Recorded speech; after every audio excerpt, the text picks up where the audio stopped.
Hola, ¿cómo están chicas y chicos de YouTube? Bienvenidos una vez más a su canal CodeB70. Hoy vamos a ver cómo inmovilizar paneles en Excel. Este es nuestro capítulo número 14 de nuestros videos de Microsoft Excel. Les invitamos a darle like, a suscribirse para que no se pierdan ninguno de nuestros videos que vamos a estar compartiendo con ustedes. Vamos a iniciar con este ejemplo.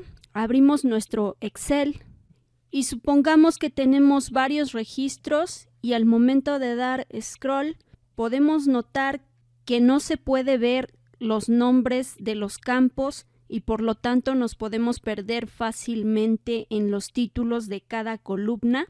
Para que no suceda esto, vamos a utilizar la siguiente opción y vamos a dar clic en la cinta vista. Aquí en donde dice inmovilizar, damos clic y vamos a dar clic en inmovilizar paneles.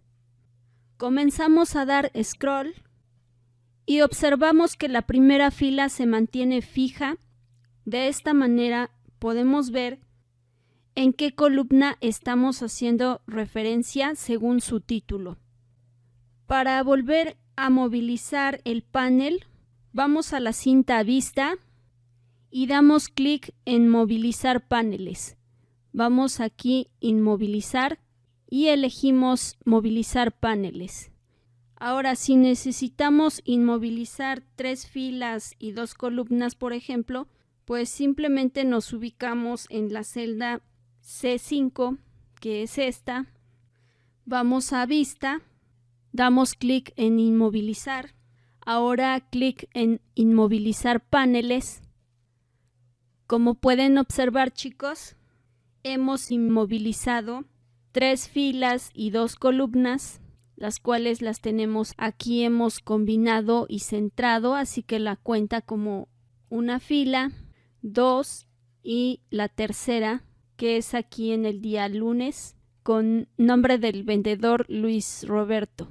Para movilizar, pues simplemente nos dirigimos nuevamente a la cinta vista, inmovilizar, y damos clic en movilizar paneles y ya hemos regresado en la anterior opción.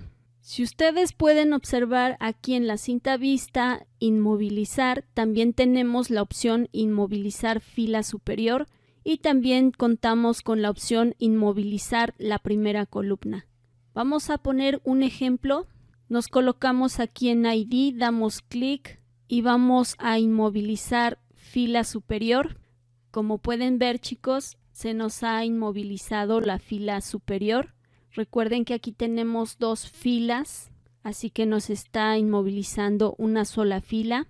Para regresar la acción, pues le decimos movilizar paneles. Ahora vamos a ver la otra opción rápidamente. Vamos a elegir en inmovilizar la primera columna. En este caso, ahí tenemos el ID que se mantiene a nuestra vista. Damos clic en inmovilizar y elegimos movilizar paneles. Hemos regresado a nuestra acción. Y bien, chicos, pues eso sería todo por este video. Nos vemos en el siguiente capítulo de Excel. Hasta pronto.